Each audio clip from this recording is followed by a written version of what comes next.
You have to leap, or you will get resentful, you will get frustrated, and you will make yourself sick over it. It took a lot of soul searching and maturity emotionally for me to be able to be like, oh, this was never going to work. I'm Elysia Skye, and this is the Brilliance Method podcast. Through mindful, motivational, and often hilarious conversations with thought leaders, entrepreneurs, and executives, you'll discover new ways to create your life on purpose. Hello, my friend. Welcome to the Brilliance Method. Today, we are hanging out with Sonya Sigler. She is the founder of Practical and has been an IP and corporate lawyer for over 25 years. It is always great when we've got a lawyer in the house, and she's one of my dearest, closest friends. I'm so happy she's here. She started her career in-house at Sega. Remember Sega, the video game system? And Intuit, which we all know Intuit, before moving to startups, including Cataphora, which really pioneered AI software for the legal industry beginning in 2002. She is known as a high energy and inspiring speaker and workshop facilitator for corporate teams and women's networks. Sonya inspires her audiences to take action to reach their goals and make their dreams come true. And she has personally helped me and my clients multiple times. This woman is a connector. And Sonya is the best-selling author of Welcome to the Next Level, 3 Secrets to Become Unstuck, Take Action, and Rise Higher in Your Career. And she also wrote What's Next for My Career, your guide to deciding to leave your stable job to follow your passion, both of which have accompanying workbooks, online courses, and are available on demand. Her latest book is 30 Days to Better Self-Care. And we're going to talk a lot about self-care today, and it's not quite what you think it is. So keep an open mind, my darling. Sonya is a certified Vistage speaker, and her most popular workshops are authentic personal branding, networking with a purpose, self-care made easy, and getting noticed on LinkedIn. Sonya and her fabulous husband live in Vancouver, Washington, and she is writing her next book, Set Yourself Up for Success, Master the 5 Essential Skills to Succeed in Any Job, including working for yourself. I just added that to the title. Hi, Sonya. Welcome to the party, babe. Oh, thank you. I'm always happy to see you. I love you so much. And for everybody listening or watching, Sonya and I have such a great, close relationship that when we want to catch up, we don't just call each other. She gets on a plane. I think quality time is one of your love languages, right? Totally is. And it also helps to have you're like a travel buddy. You're someone's travel buddy, right? Yeah, I'm a friend with benefits. I need a friend with benefits. I have good benefits. I want to be a friend with benefits. That's amazing. I mean, it really, it is such a benefit, and it's made it so easy for us to spend large chunks of time together. And with everything that you do, not just everything that I mentioned in your bio, you have so many hobbies and interests. You're a musician, and you cook and you knit and you organize all these community things, and you're so involved, and you're such a great family member, and you're a great wife and a great friend. And I'm not the only person you just pick up and fly to and come and see. So you spoil me, but with all this in mind, sweetie, I want to ask you, it's not how do you create the time to have hobbies and a busy job, and you're a mom to 3 amazing boys, and you have pets, like all the things, right? So look, listen, people, when you say, oh, I don't have time. That is bullshit. So that's what I want to start this conversation with, because it's not, Sonya, how do you have time to like spend time with your friends and your family and your hobbies? It's like, how do you choose to create time? Like, that's such a beautiful thing to prioritize in your life. I get asked that all the time. So how do you have time to do this? How do you get all that done? And you know what? We all have the same 24 hours. We all have the same 24 hours. So how do I do that? I think it comes down to priorities. What do you want to do? It comes down to self-preservation. What do I need to keep going? What do you, meaning me, what do you want in your life? And I have, for the last, since 2013, let's just say 2013, when I moved out and was getting divorced, that's when I really had time to sit down and say, what the heck do I want in my life? So going through something as difficult as a divorce, I don't know very many people who had an easy divorce, although it does exist. Heard a couple stories like, we broke up amicably and we both signed the paper. It's Yeah, so rare, that right? was Especially when there's children involved and real estate involved and all the things that were involved. So in going through that, choosing, you know what, it's me time, Mhm. right? What does that even, how does that even occur? Because a lot of people get divorced and they still don't prioritize their self-care and value the time they have left on this planet, and they don't realize how much people love them and want to spend time with them. Yeah, I think when I moved out, one of the things I realized was I had been isolated from my family and isolated from my mom and my brother and just friends. And I didn't realize it. I didn't know it. And when I moved out, I had the boys every other week. And we did set out to have an amicable divorce where we signed the papers and agree. And it took 4 years and didn't turn out that way. So I had a lot of time to redo my life, if you will, hit that reset button. And one of the things I realized that first week I was by myself with the kids at their dad's, I was like, oh my God, it's deathly quiet here. And I didn't plan anything. And what am I going to do with myself? It's not like I don't have a lot of hobbies and things to do, but it was just like overwhelming and um, almost oppressive because I couldn't like think of what do I want to do? What was on my to-do list? What was first on the to-do list? Like I didn't do anything. And my brother and his girlfriend at the time said, why don't you come to the Marin French antique fair with us? And so I went with them. I spent the day with them up in Marin and had an amazing time. And I laughed myself silly. And when I got out of the truck and they dropped me back off at my house and I walked in and I was like so calm and peaceful after having spent my day laughing and looking at French antiques. And it was just like, wow, I really miss my family. And so that was kind of the first clue where I was like, oh my God, I really need to rebuild these relationships. And also at the same time, I was paying for everything, both houses and all the things. And so I had very little funny money. And so around that same time, about a year later, one of my friends put me on her flight benefits. She's a flight attendant out of Atlanta and she was moving to be out of San Francisco. So she's like, can I stay at your house when I come there? And also she gave me a cat. So I had to have a way to get to her to breed with her cat. So she put me on her flight benefits.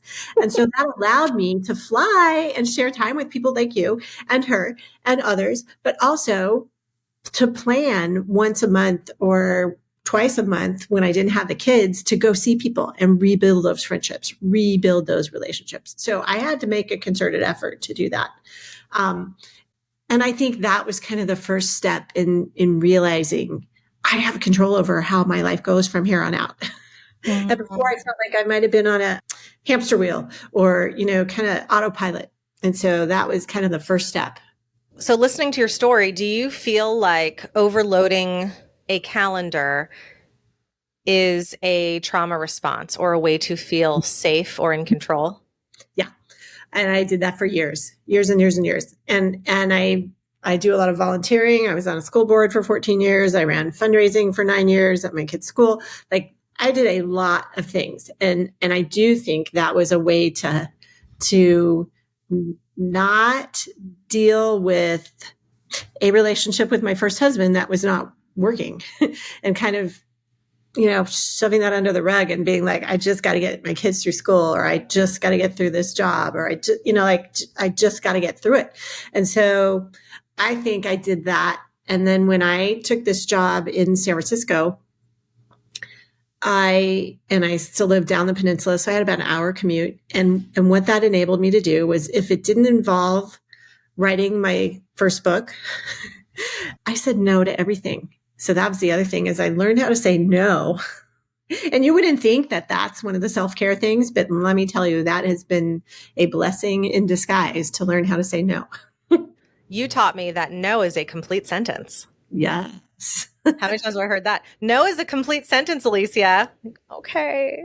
Yeah. And it's hard. It's really hard to learn when you want to be, when you grow up as a people pleaser and you said response to trauma, that is one of the things you do. You're a perfectionist. You are a people pleaser. You try to do anything not to rock the boat and to keep things on even keel. And let me tell you, learning to not give a flying fuck where the boat goes, like was, that was a skill. That was a skill. Legit. If you're listening to this instead of watching, I just started to cover my face and hide because I'm like, oh my gosh, that was me. A lot of people that I work with are in that same boat. And now they're in their 40s, early 50s, and they're like, how the heck do I reclaim my life? You're incredibly intelligent, and what a beautiful gift that your soul came in with, or your body helped you create. But you also have to be the kind of person that does some inside work and self-reflection and chooses to not just be happier, but chooses to be a better person if you want to have better relationships in your family, or you value yourself enough to realize I don't have to be a people pleaser all the time for people to like me and accept me, because we all want to be liked, and we all definitely say yes to things we don't want to say yes to, or don't say no to things that we should say, because It took me a long time to learn that. And I have to credit my sister-in-law because Julie turned me onto a book, Adult Children of Alcoholics. And when I read that and went down the checklist, I was like, oh my God, oh my God, oh my God. And then when I finally, it was like a hot potato. I had to put that book down because I couldn't do all that inner work I needed to at the time I picked it up to read it. So I read it, percolated in my head for 2 years, and then I worked and did the work. And I worked with a coach to do that. And so I credit Coach Kristen for getting me through that 3-year period in my life, and also getting me to the place where I could see my husband. And in the process of getting divorced and online dating, which could be its own book and story and, horror movie. In doing this work, that's when I could hold my own in terms of not being afraid to say what I thought in an intimate relationship. Like I could do that all day long for clients and as a lawyer and as an advocate, but for doing that for myself, when it came to personal relationships, that was something I really had to learn. And being able to do that and make that transition, that is when my now husband, my forever husband, showed up.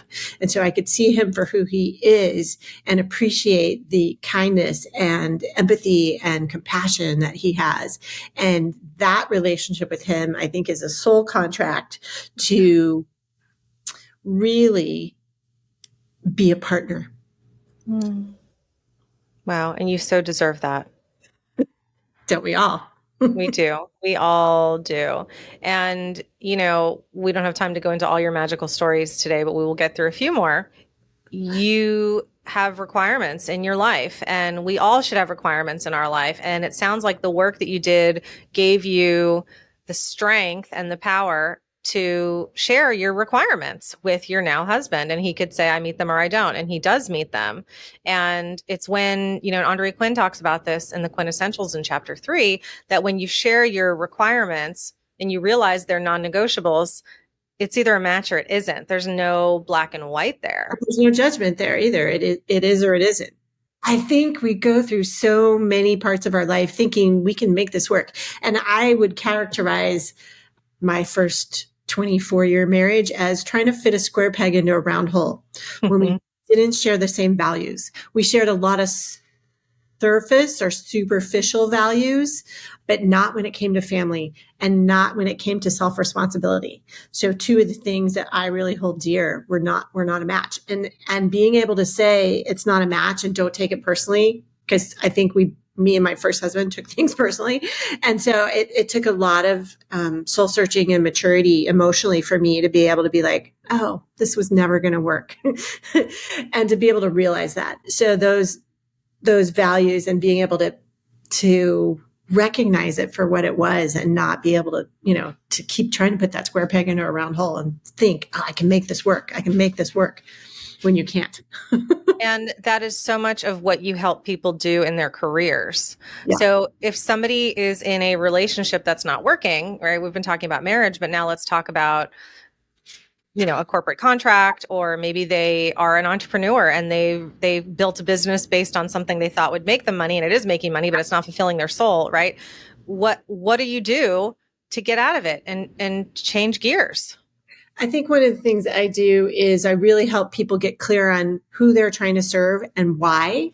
And if it's not a match for that, it's okay to say no and let them go, because it's not a match and you're just going to spend, 80% of your effort trying to please that person. And that's doing a disservice to yourself and your other clients. So one of the things I teach people is, it's okay to be clear about your requirements. It's okay to put a stake in the ground, and it's okay to turn someone away that doesn't meet your requirements. And that holds true whether you're a business owner starting your business or whether you're in a career. So I was at Intuit for 5 years in a really amazing job as corporate counsel, and they were growing gangbusters. And I got to be the lawyer who worked on Quicken and online banking and all of these new fun things. And it sounds quaint now because we've had 30 years of online banking and we've had 30 years of your bank data into Quicken. But at the time it wasn't available. It was all new. So I had a golden opportunity and I loved what I did. I loved the people I worked with. It was almost an all-female department. And we used to laugh. My assistant was male. We had one male paralegal and we had one male attorney. And so we used to laugh that, we had our token males, but it was such an amazing collaborative department that I didn't want to leave, even though I was miserable I didn't see an end in sight. It felt like a hamster wheel of doing one more deal. We were doing like an acquisition a month, and it just felt like there was more of this, and I didn't see an end in sight.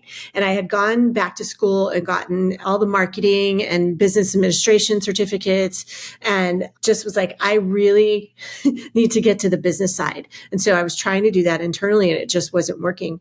And I realized there's nothing that I'm going to do that's going to make this a match for me. Mm-hmm. It's a great job. It's a great department, but for what I was trying to do, it was not a match any longer. And it took me 5 years. And I share this story in a little bit in the first book, Welcome to the Next Level. But I really share the details of that story and how I made the decision to leave that stable job and then pick something else that was crazy and going to startup land when I was 9 months pregnant. So, oh my gosh. And for people who are just getting to know you, I want to share, you were great at that job. It was stable, like you said, but it wasn't filling your heart and soul. It was kind of boring. You're doing the same thing over and over and over. And of course there's new challenges, but not as exciting or interesting. And for everyone who gets to experience this episode, my biggest takeaway from reading your second book and from getting to know you when it comes to this particular teaching is, if your soul, if you feel that flutter inside you that says you have an interest, you have a desire point to pursue something else, like you wanted to go to school to learn more on the business side and the marketing side, it's like, if that's what is your dharma for you to come and help people really rise up, and you're not doing it where you're doing it, even if it's super safe, you have to leap, or you will get resentful, you will get frustrated, and you will make yourself sick over it, whether that is mentally, emotionally, or physically. And to take that leap while you're pregnant, Sonya, you are a trailblazer. What's interesting about that is I interviewed when I was 9 months pregnant for a business affairs position at Excite at Home. And you know who worked there? Who? My husband. I missed him. I've missed him. I missed him at Berkeley.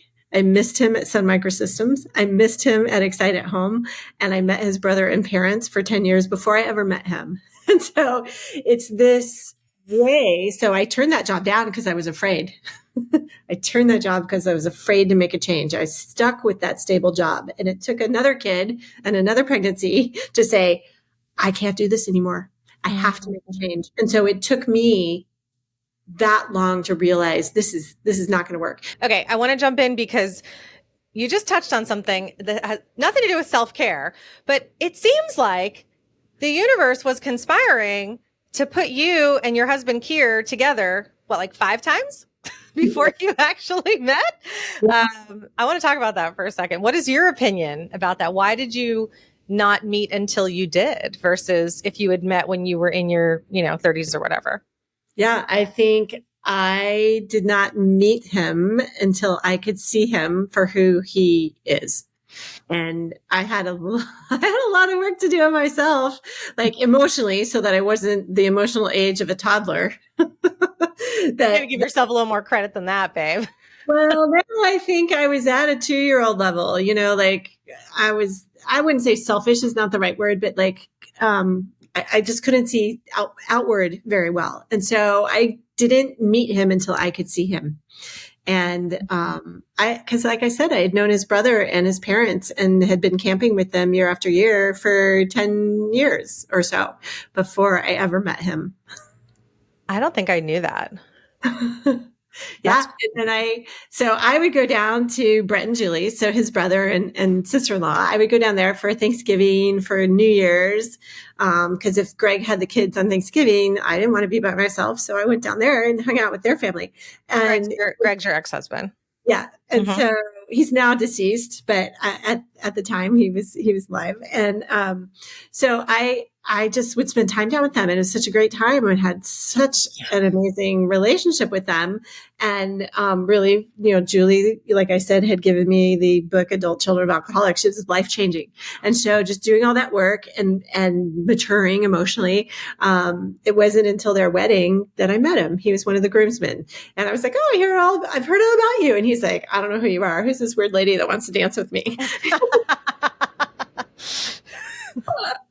So I did not meet him until I could see him, really, like for the amazing man that he is. So, and wow. Partner, just, it's so great.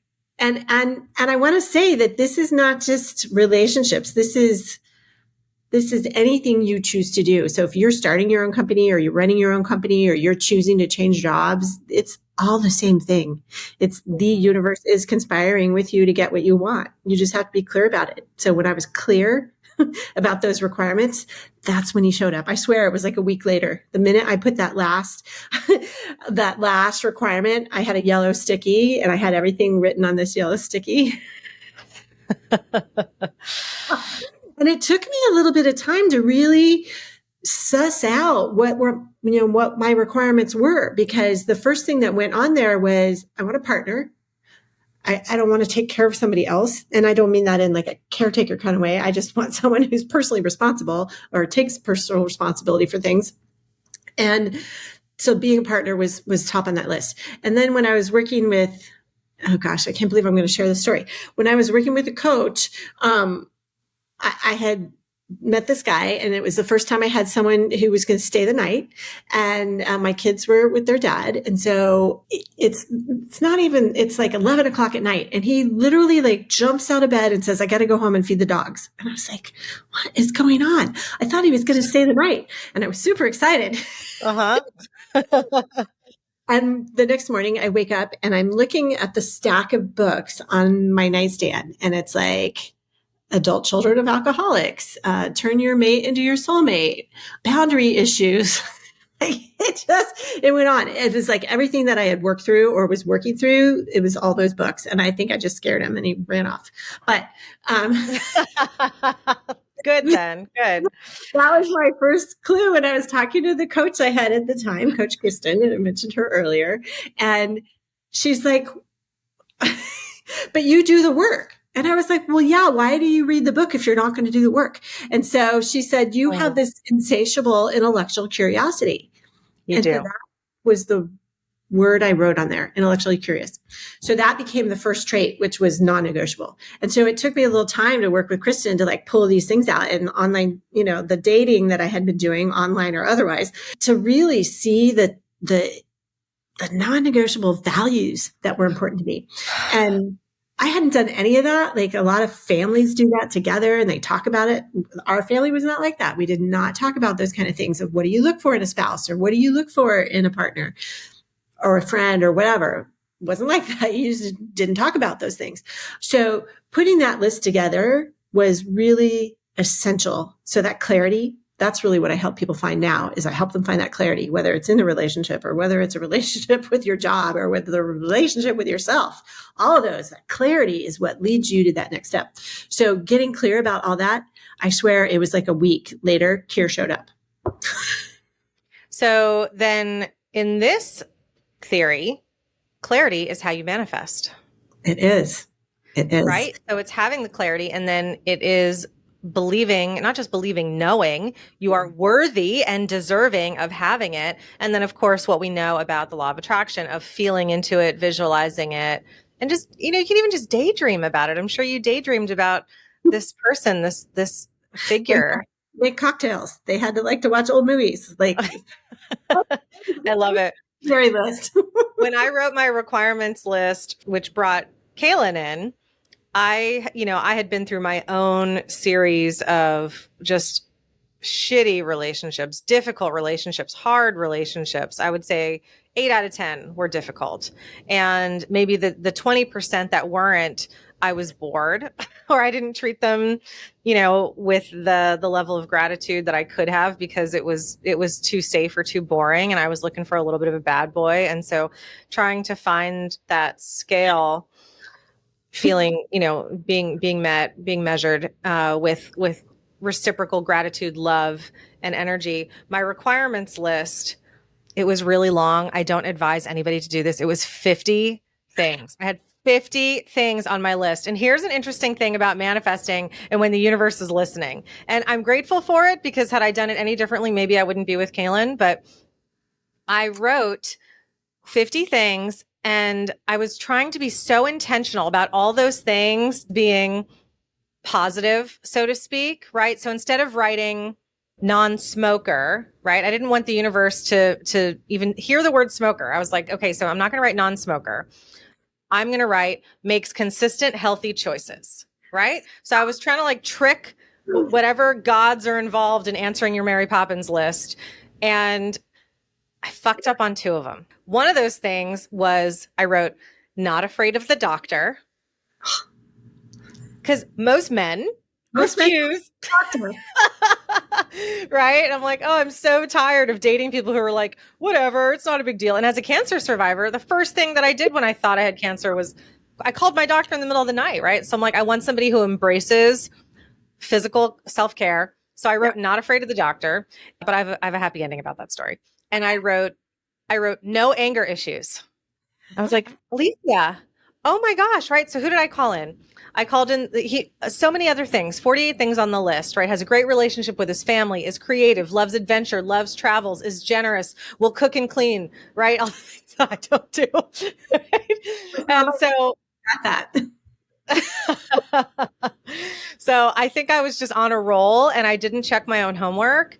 So I called in this amazing man who is Italian, who has siblings that he would just fucking just get into it with. And I didn't grow up in a family of people that fought or people that yelled or raised their voices. My grandmother would raise her voice on occasion, and it just shook me to my core.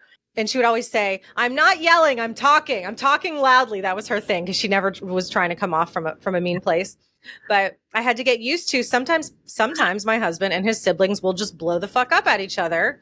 And if that happened in my family, we would have to have a conversation about it. We were both uncomfortable and sad for days at a time. It's like, no, it was over in 20 minutes. You're fighting. Go fuck yourself. Fuck you. Fuck you. All right. Who's ordering pizza? And I'm like, who are you people? Right. So I had to get used to that. And I shared my requirements with him, and I'm like, you will never yell at me. And he's like, no, of course not. I would never. And he never, ever has. So but he does get fucking angry. Right. And when he does, he goes to his room, he goes to his office, he goes to his guitar room or whatever, and he works it out. And now at the stage that we're at, he will actually make his own doctor's appointments and go to the doctor and, check on things and look at things. I'm so grateful, but it was not like that in the beginning. So, it course corrected itself, and he met me where I needed to be met. But holy shit, Sonya, that list is legit. If anyone who is watching this or listening to this show is writing their list of what they require from their boss, from their colleagues, from their partner, from their kid, from their money, right? I love writing a list of what I require for my money. Yes. Check it twice. It's like Santa. Check it twice. We measure twice, cut once. That's it. I did not measure twice. I just cut it. Let's go back to that clarity, because I think this is a really important point. So most people are not clear on what they want. They're not clear on what they want to do as a business owner. They're not clear on what they want to do with their money. They're not clear on why they're doing something. They're like, I just want to be a successful business owner. I just want to start my own business. I just want. And it's the just that's not the clarity. That's settling. You just want a different job. And you're like, I want any job. People that are unemployed are like, I just want a job. I just want to work. I just want to contribute to society. Well, let me tell you, a job at McDonald's or Starbucks is going to be a job. Like, is that what you're willing to accept? And most people are like, no, I don't want that. You're like, okay, well, what do you want? I don't know, but I just need a job.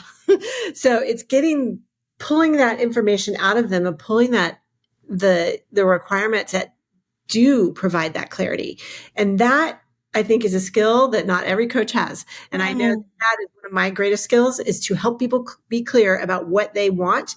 And I do this for businesses too. So the consulting that I do for businesses and startups is really to get to that clarity point of what are you trying to achieve and what's the best place to get there.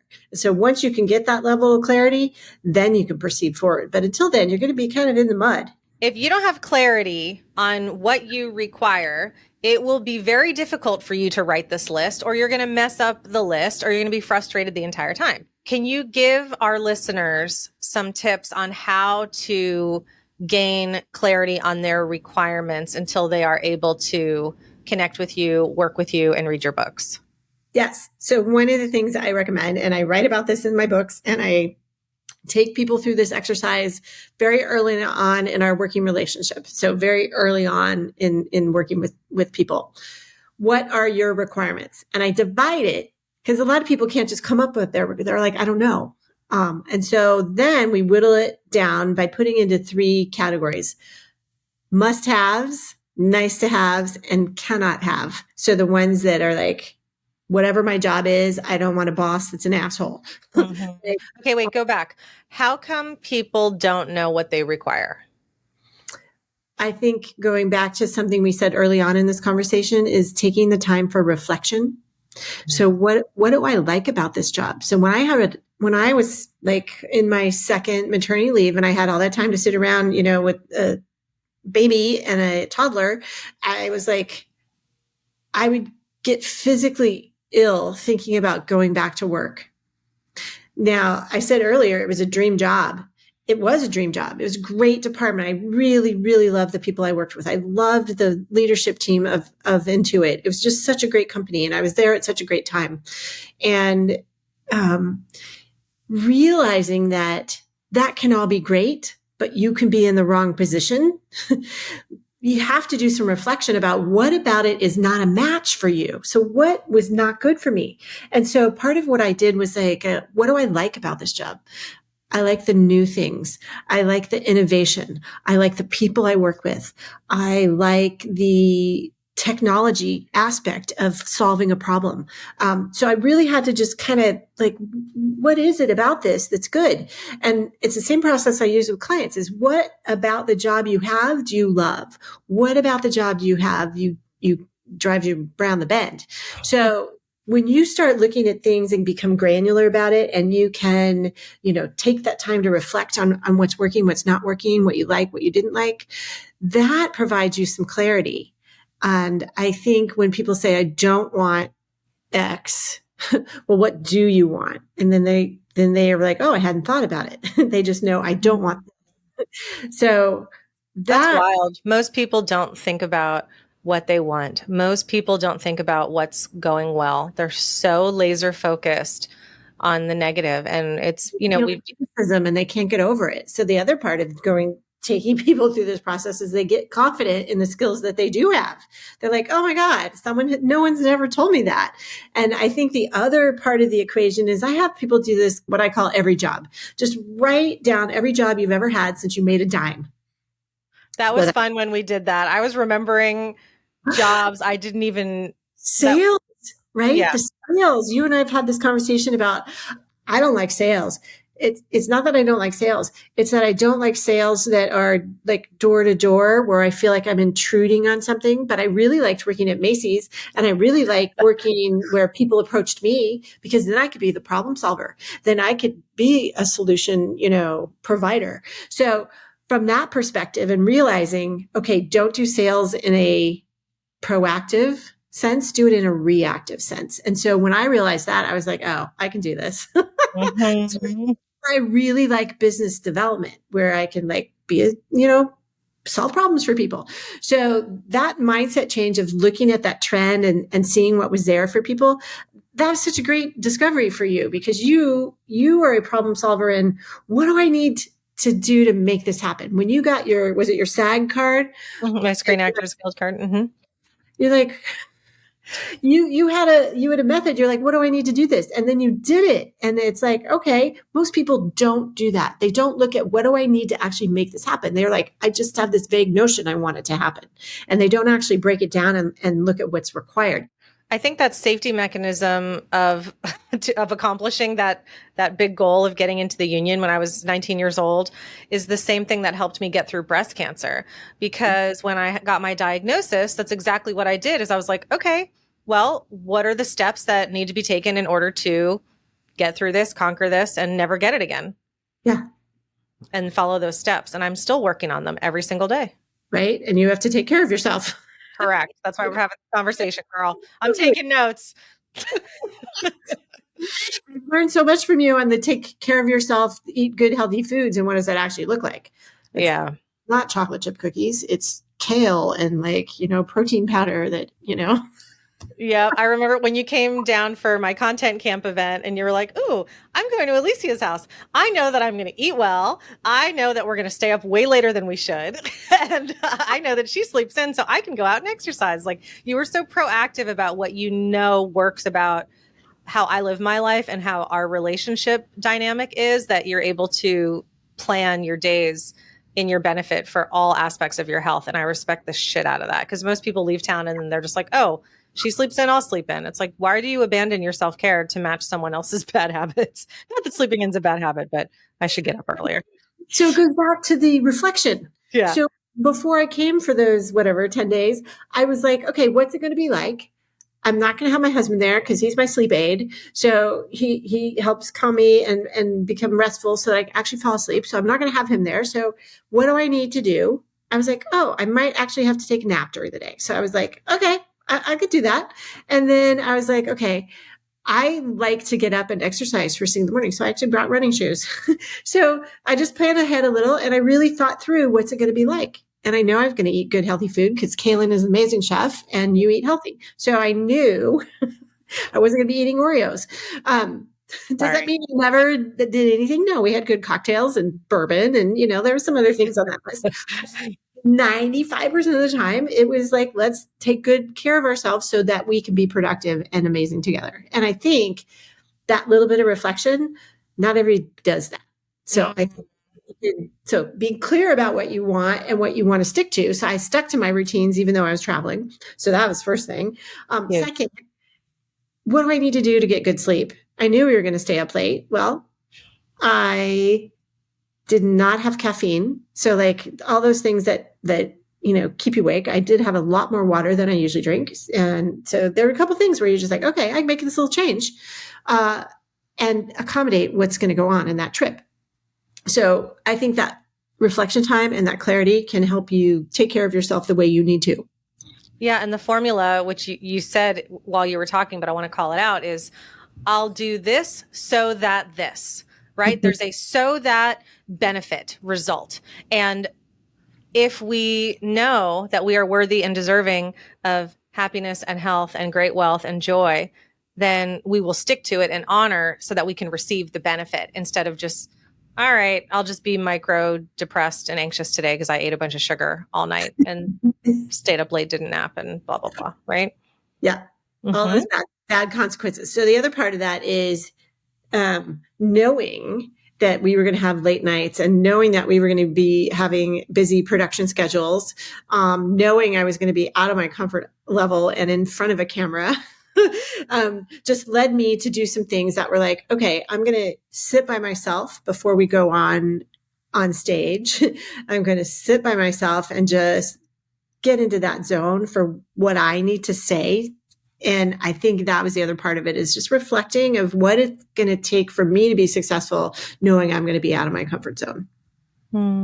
Yeah, I want more people to do that. I think that we help people do that when we ask them, what do they want? How do you want to get there? And we give them step by step. I think you and I like to come up with checklists for people to, be successful and write down what is in our heads. You and I think in terms of this is what I need to do. These are the checklist parts. Not everybody thinks about that. They think about the end goal, but they don't think about all the little steps to get there. Sure. And if they do, download those checklists for themselves, then they have to communicate them. And you're such a great advocate. So, but look how long it took me to become an advocate for myself in that respect. So getting divorced and reforging relationships with my family and friends, and also meeting my forever husband. He has been an amazing partner, but also in terms of being able to have that kind of close relationship where, and it took me a while to learn this, if I ask for what I want, he's going to leave me. And that's not true at all. Wow. Like, stronger relationship, if I ask for what I want, he's going to still be here. So that mindset change was huge for me. And so in terms of, I'd ask for what I want in terms of a raise, in terms of job requirements, in terms of I need to work 4 days a week, like I don't work on Fridays, like all of those things I never had a problem doing. But in my personal relationships, I had a huge hurdle to get over there. But asking for what you require is a skill that you can learn just like anything else. So that is one skill I had to learn for myself. Wow. And some people are so great in relationship and they have a hard time asking for the raise or the quieter office, or I don't want to work in the office. I need to work from home, or whatever it might be.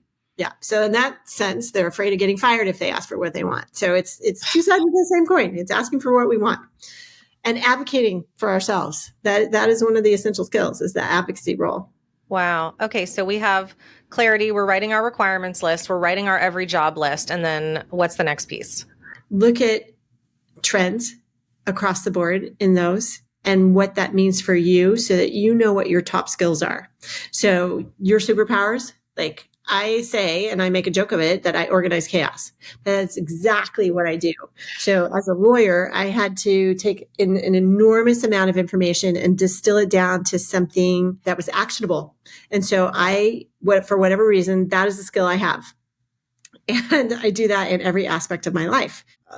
Just ask my kids and my husband. And a lot of creatives and a lot of entrepreneurs really thrive in a chaotic environment. So this is good for them to hear.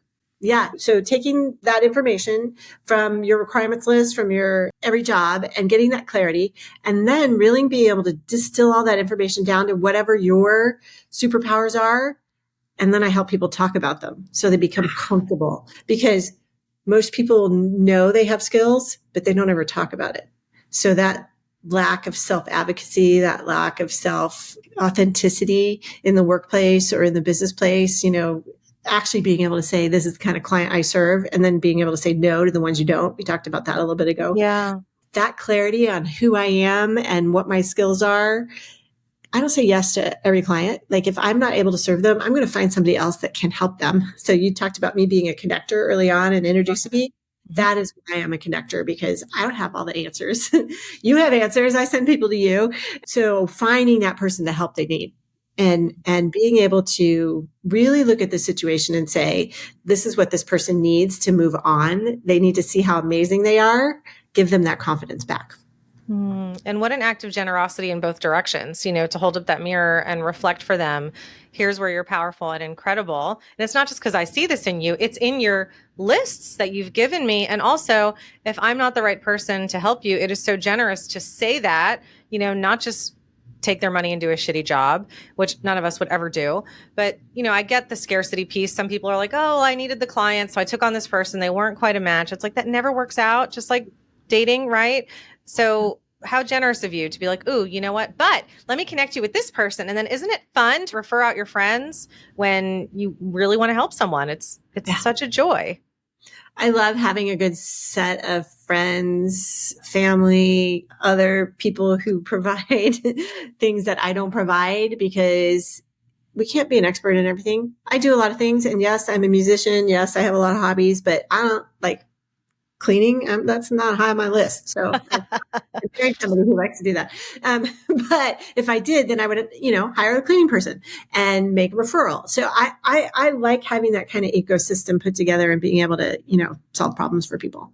And isn't that what community is all about, and how societies were originally built even Mm-hmm. before the days of money? We exchanged services. There was someone in the village who was great at this and good at this and sucked at this. And, it takes two to tango, and that's how the world goes round. So if someone is feeling like they have to solve every single problem for somebody, then you have two options: get over yourself or start an agency.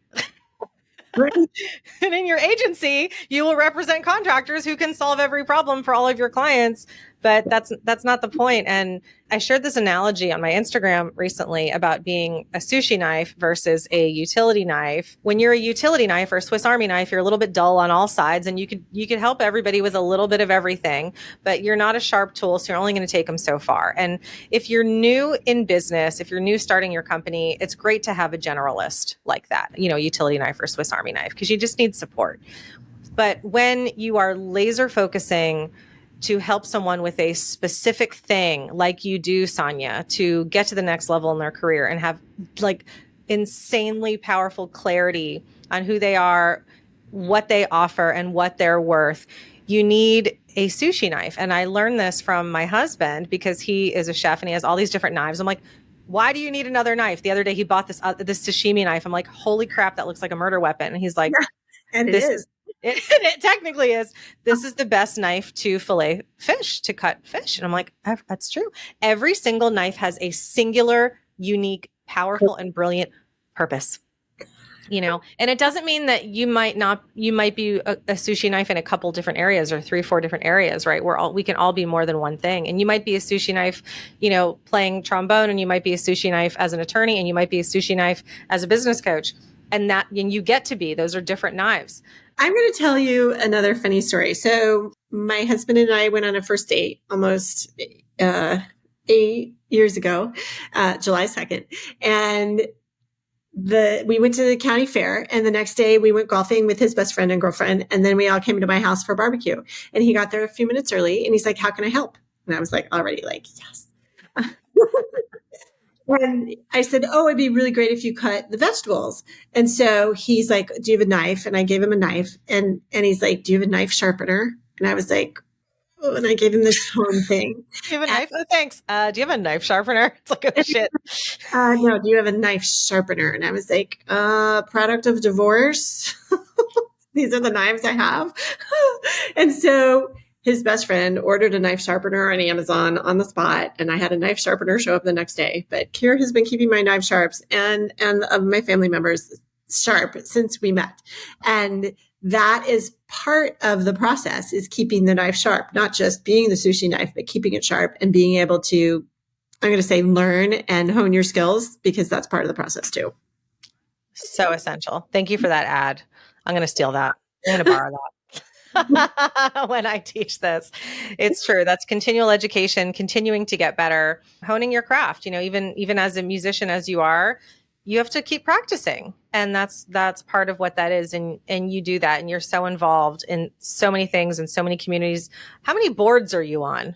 Ooh, I am on right now. I am on 3 different boards. Holy crap! Like, it's so time consuming to even be on one. I can't even imagine. Like, that's incredible. And the trust that people have in you is magical. And Sonya, you have years of experience and so much wisdom and so much information, and your books are beautiful. Your workbook is incredible. And this is going to be a tough question, but I want to ask if you could give 1 or 2 tiny pieces of advice to our listeners so that they can thrive when it comes to their self-care and really leveling up in their career, what would that be? You know what? This is going to be the subject in the book that I'm working on right now, Set Yourself Up for Success. The biggest thing I can tell you is you have to know yourself. So remember when I said you need to know your superpowers and be able to talk about them? Before you even get to that, you need to know yourself. And that's what's going to lead to the clarity. So you get to choose what you want to do with your life. You get to choose how you use your 24 hours. Like, we all have the same 24 hours. I said that earlier when we first started this conversation. But knowing what you like, what you can do to thrive. Like, I know I have to exercise first thing in the morning or it doesn't happen later in the day. It just doesn't. So knowing that about myself to set myself up for success, I got to do it first thing in the morning. So when I wake up, I just have my exercise clothes right there. I don't have to go looking for them or anything. So that knowing yourself, bit of it leads you to be able to choose the life that you want and choose the self-care that's going to work for you. Like, you know what? My kids played sports and three boys. So three sports, three boys. We were all sports all the time. I know people who say we don't do sports because we want our weekends. I didn't have a weekend until my kids got to high school and I had a Sunday free and I was like, what do I do with myself? Oh But my that's gosh. an example that's really powerful of if sports don't work for you and your family and how you want to spend your time, then don't sign your kids up for soccer or ballet or whatever. Right. But Or if you want a really clean, fresh smelling car, don't sign three boys up for. oh my God, no one is allowed to take their shoes off in my car. Okay. What is tip number 2? Number 2 is you don't have to do this alone. Okay. So you and I have known each other and we met when 2018 and you don't have to do this alone. How many times have we gotten together and we just sort of like, okay, write that marketing letter you have been putting off, write that, piece speaker sheet or whatever. Like you don't have to do this alone. Our Get Fit Done days. Yes, exactly. Get Shit Done days work miracles for me. Can you tell our audience what those are? Because you host them in your Facebook groups. Yeah. So Get Shit Done days are working in parallel for accountability. So you show up, you all are on Zoom together, you have your sound off, but you say what you're going to work on. And then you spend the next 50 minutes working on it. And then we take a 10-minute bio break or break to go walk around your house for a minute or get another cup of water and then come back and work for another 50 minutes in parallel. It is a beautiful way, especially for me, because I'm super ADHD, to get work done that I set out to do that I probably wouldn't have been able to do otherwise on my own. So that bit of accountability is super helpful. So those Get Shit Done days are very productive. So productive. And I love when we get to do them together in person too. And you don't have to do this alone. We met in 2018 because we both were curious about a coaching program. The whole thing was a big sales pitch, but we learned a lot and we met each other. And I came in late, as I do, and I sat right in the front because if I sit in the back, I'm not going to pay attention. So I sat right in the front and I sat next to Sonya, who has her laptop out, her notebook out, and she's knitting. And if it were up to her, she would probably also be listening to music while listening to the teacher. And I just looked at her and I'm like, how?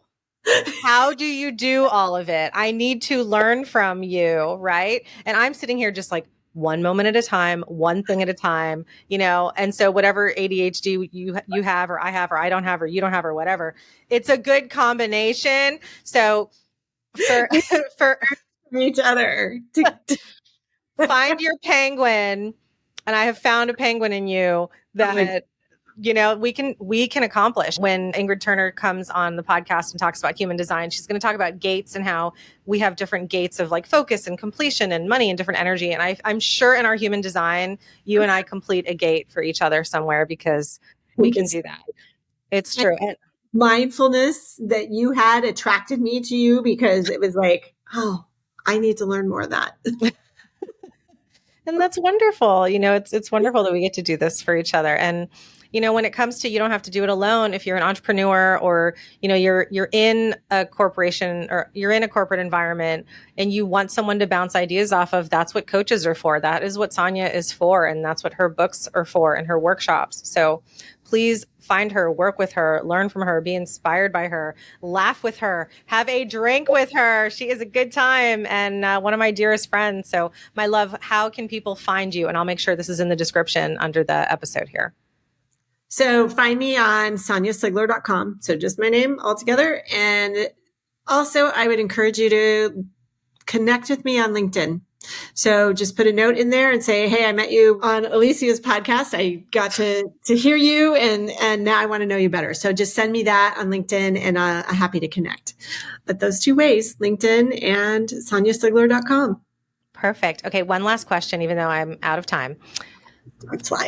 When you win the lottery jackpot, which could potentially even be like $1 billion these days after taxes, I don't know. What is the very first thing you do? And then How do you spend your time and money once you've won? First thing I would do is pay off mortgages. Me, my family, so that then we have the freedom to. I already have a private family foundation. I already have the mechanism into place that would give me the structure to accept that money and then go off and do good things. So you know that I give money away to aligned groups that help women break through the glass ceiling and that help women come to an even playing field. So that is how I would spend the money doing everything I do now on a larger scale. Impact, baby. Total impact. Yep. Those concentric circles. So beautiful. Well, thank you, my love. You are such a joy. This has been so much fun and so helpful and great for me to hear all of your wisdom again in such a structured format because, girl, I need it too. And coaches need coaches. We do.